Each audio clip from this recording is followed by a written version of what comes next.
Welcome to SB Audio Works, where words come alive and tales unfold in every corner of the globe. Knut Hamsun 4ই August 1859 থেকে 19শে ফেব্রুয়ারি 1952 একজন প্রখ্যাত নরওয়েজীয় লেখক ছিলেন। তিনি লিটারেচারে এক উত্তম দলিল হিসেবে পরিচিত ছিলেন। হ্যামসনের জন্ম একটি গরিব পরিবারে হয়েছিল এবং তিনি ক্ষুদ্র স্থানীয় কলেজে শিক্ষা পেয়েছিলেন। তিনি প্রাথমিকভাবে একটি গরিব মুসলমান পরিবারে জন্মগ্রহণ করেছিলেন। তার প্রথম উপন্যাস সুভাজা প্রকাশিত হয় 1890 সালে, যা তাকে আন্তর্জাতিক পরিচয় দেয়। হ্যামসনের অন্যান্য প্রমুখ কাজের মধ্যে হকারবাদ এবং সমতলের লোক রয়েছে। তিনি বিশ্বজুড়ে নোবেল পুরস্কার জিতেছিলেন 1920 সালে। তার সাহিত্যের ধারাবাহিক চরিত্র, সামাজিক বিশ্লেষণ এবং বিস্ফোরক লেখার দ্বারা তিনি একজন নিখুঁত লেখক হিসেবে স্থান করেছিলেন। তিনি একজন সাধারণ জনগণের জীবনে অবস্থান এবং মানবতার বিচারে অভিবাদন করেন। Welcome to the world of SB Originals. গল্পটি নেওয়া হয়েছে অনিশ দাস সম্পাদিত দুনিয়া কাঁপানো ভূতের গল্প থেকে। আমি গল্পের সূত্রধার সুরজিৎ বসু এবং গল্প পাঠে রয়েছে সুস্মিত বাসু। শুরু হচ্ছে আজকের গল্প দাগ।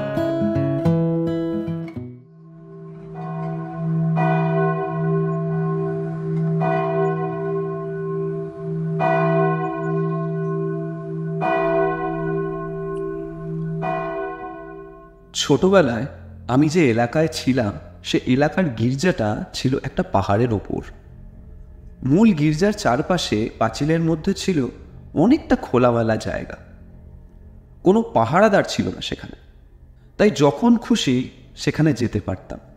গির্জায় নয়, যেতাম সেই খোলা জায়গাটায়, যেখানে ছিল অনেকগুলি কবর, আর কবরগুলি ছিল আমার মূল আকর্ষণ। প্রতিটি কবরই আমার চেনা ছিল। গির্জার এলাকার একদিকে ছিল এক সমাধি কক্ষ। সেখানে ছোট বড় নানা আকারের হাড় ছড়ানো ছিটানো থাকত। সেই সমাধি কক্ষেও আমি একা একা অনেকটা সময় কাটাতাম আর হাড়গুলো নাড়াচাড়া করে দেখতাম। একদিন সেই সমাধি কক্ষে একটি বিচিত্র দাঁত খুঁজে পেলাম। কিছু না ভেবেই ওটি আমি পকেটে ভরে নিলাম। ভেবেছিলাম দাঁতটি কোনো নকশা করব। অদ্ভুত জিনিস জোগাড় করার শখ আছে আমার, আর সেটা যদি মৃত মানুষের কোনো অঙ্গের মধ্যে পড়ে তাহলে তো কথাই নেই। তখন শরৎকাল। দাঁতটি নিয়ে বাড়ি ফিরলাম। পড়ার ঘরে না গিয়ে আগে গেলাম রান্নাঘরে। বাতিটা জ্বালালাম না, বাতি জ্বালালেই পোকার উৎপাত হবে বলে স্টোভটা জ্বালালাম। তাতে রান্নাঘরের অন্ধকার বাড়লই কমল না। স্টোভের পাশে দাঁড়িয়ে একটা রেত দিয়ে দাঁতটা ঘষতে লাগলাম, কিন্তু একটু পরেই বুঝতে পারলাম ওই স্বল্প আলোতে কাজ করা সম্ভব। বড় চুলাটা জ্বালাতে হবে। রান্নাঘরের যেখানে কাঠ থাকে সেখানে গিয়ে এক টুকরো কাঠও দেখতে পেলাম। রান্নাঘরের পাশেই ছাউনি, শুকনো কাঠ ছাউনিতেই থাকে। ছাউনির ভিতরে ঢুকলাম। ঘুটঘুটে অন্ধকার। অন্যান্য দিন তো বাতি থাকে, আজ নেই কেন? অন্ধকারের মধ্যে এগোলাম। হঠাৎ এক ঝলক তীব্র আলো আমার চোখ একেবারে ফাঁদিয়ে দিল। ভয় চিৎকার করে উঠলাম, কে কে কে কে ওখানে? কোনো জবাব এলো না। মনে মনে ভাবলাম, আমি কি ভুল দেখেছি? সবটাই কি মনের ভুল? কিন্তু এই অন্ধকারে ছাউনিতে আমি ছাড়া তো আর কেউ নেই। তাহলে কে ওখানে? অন্ধকারে হাতড়ে হাতড়ে কাঠের স্তূপের কাছে গেলাম। একটা কাঠ হাতে নিতেই কে যেন আমার মাথায় আঘাত করল। যা দিয়ে আঘাত করলো তা বরফের মতো ঠান্ডা। মাথায় হাত দিলাম, এটাও কি মনের ভুল? আবার হাত দিলাম, না নেই, ঠান্ডা জিনিসটা তো আর নেই এখানে। তবে কি সিলিং থেকে আমার মাথায় কিছু পড়েছিল? কিন্তু সেই কিছু একটা কি? এই প্রশ্নের কোনো সদুত্তর পেলাম না। আমি কাঠ নিয়ে রান্নাঘরে এলাম। বড় চুলাটা জ্বালালাম। এবারে পকেট থেকে দাঁতটা বের করে রেত তুলে নিলাম। এবার বেশ আলো হয়েছে, আরাম করে দাঁতটাকে ঘষা যাবে। এবারে দাঁতের ওপর এবার রেতটাকে ধরলাম।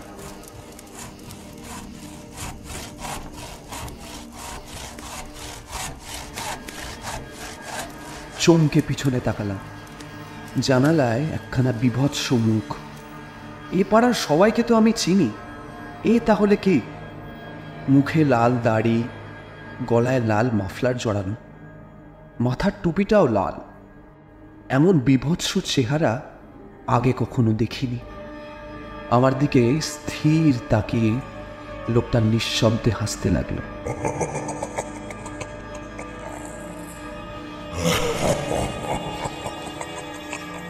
কি ভয়ঙ্কর সেই হাসি! দারুণ আতঙ্কে আমি থরথর করে কাঁপতে লাগলাম। আমার হাত থেকে দাঁতটা টুক করে মেঝেতে পড়ে গেল। মানুষটাও তখন ধীরে ধীরে জানালা থেকে অদৃশ্য হয়ে গেল। অদৃশ্য হওয়ার আগে লোকটার উপরের পাটির দাঁতগুলোর দিকে চোখ পড়ল। দেখলাম ঠিক মাঝখানের দাঁতটা নেই।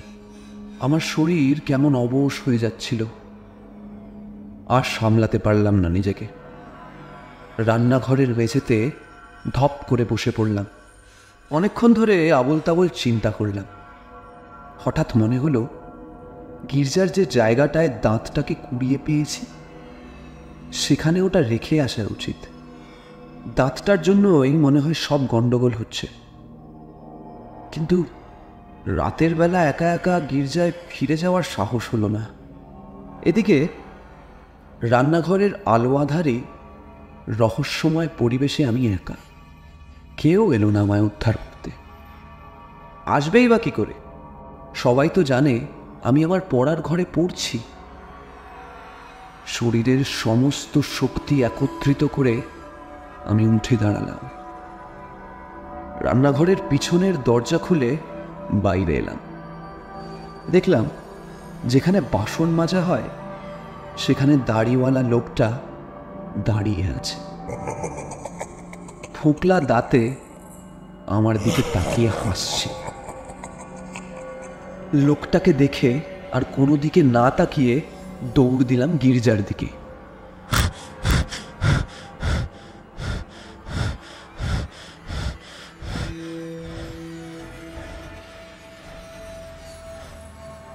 গির্জার কাছে এসে হুঁশ হলো।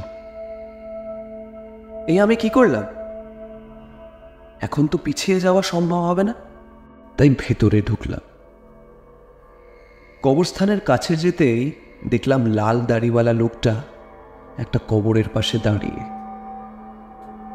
আমাকে দেখে মাথার টুপিটা খুলে হাতে নিয়ে মাথাটা একটু নোয়ালো, যেন সমাধিভূমিতে আমাকে সাদর অভ্যর্থনা জানালো। লোকটাকে দেখে এবার আমার স্থির বিশ্বাস জন্মাল। লোকটা জীবিত কিন্তু নয়। প্রেতজনিতে যে সমস্ত আত্মার মৃত্যুর পর মুক্তি পায় না তারা, সেরকম একটি আত্মাই মনে হলো আমার। ওর আত্মার মুক্তির জন্য আমি ঈশ্বরের কাছে প্রার্থনা জানালাম। আমার প্রার্থনার পরও লোকটা নাকি প্রেতটা আমার দিকে তাকিয়ে নিঃশব্দ বিভৎস হাসিটা হাসতে লাগলো।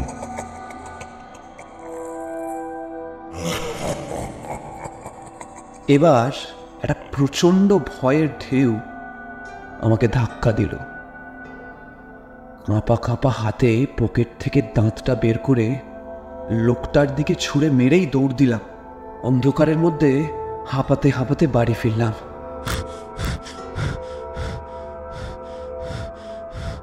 সদর দরজায় দমাদ্দম ঘুষি মারতে লাগলাম। শব্দ শুনে বাড়ির সবাই ছুটে এলো। পরে ওদের কাছে শুনেছিলাম আমার চেহারা নাকি একেবারে ফ্যাকাশে হয়ে গিয়েছিল, আমাকে প্রায় চেনাই যাচ্ছিল না। সেদিনের পর প্রেতমূর্তির সঙ্গে আমার আরও অনেকবার দেখা হয়েছে। আমার জীবনটা একেবারে অতিষ্ঠ করে তুলেছিল প্রেতটা। মাঝে মাঝে মনে হতো নদীতে ঝাঁপ দিয়ে আত্মহত্যা করি, অপঘাতে মরলে আমিও প্রেত হয়ে যাব, তখন প্রেত হই না হয় প্রেতের মোকাবিলা করতে পারবো। প্রেতমূর্তিটা যতবারই এসেছে ততবারই সে আমার দিকে তাকিয়ে বীভৎসভাবে হাসত, আর প্রতিবার হাসির সময় ওর দাঁতের ফাঁকটাও আরও বিকটভাবে প্রকাশ পেত। প্রেতটা শেষবার এসেছিল 3 বছর আগে। এখন আমি বড় হয়েছি, চাকরি করছি। এক বিকেলে আমি বাইরে বেড়াতে যাব বলে এক মুচিকে ডাকলাম আমার জুতোয় কালি লাগানোর জন্য। তার সামনে গিয়েও সে আমাকে শুনতে পেল না। আমার ডাক সম্ভবত সে শুনতে পায়নি, তাই দরজা খুললাম চাকরটিকে ডাকার উদ্দেশ্যে। দরজা খুলতেই দেখলাম প্রেতটা দাঁড়িয়ে আছে। সেদিন আর ওকে ভয় পেলাম না, বরং খুব বিরক্ত হলাম ওকে দেখে। একটু ভর্ৎসনার সুরেই বললাম, তুমি আবার আমাকে বিরক্ত করতে এসেছো? তুমি কি কিছুতেই ছাড়বে না আমাকে? কিছুক্ষণ চুপ করে রইল প্রেতটা, তারপর বিরাট হাঁ করে নিঃশব্দে হাসতে লাগলো। তখনই দেখতে পেলাম তার উপরের দাঁতগুলোর মধ্যে আর কোনো ফাঁক নেই। প্রেতটা ফিরে পেয়েছে তার উপরের পাটির হারানো দাঁত। তারপর থেকে প্রেতটাকে আর কখনো দেখতে পাইনি। আমার জীবনও স্বাচ্ছন্দ্যে কেটেছে। কেমন লাগলো আজকে আমাদের গল্প দাঁত? যদি ভালো লাগে তাহলে লাইক আর কমেন্ট করতে হবে কিন্তু। আর হ্যাঁ, আমাদের পরবর্তী অরিজিনাল গল্পগুলো শুনতে সাবস্ক্রাইব করতে ভুলবেন না কিন্তু। তাহলে দেখা হচ্ছে পরবর্তী গল্পে। ভালো থাকবেন আর ভয় পেতে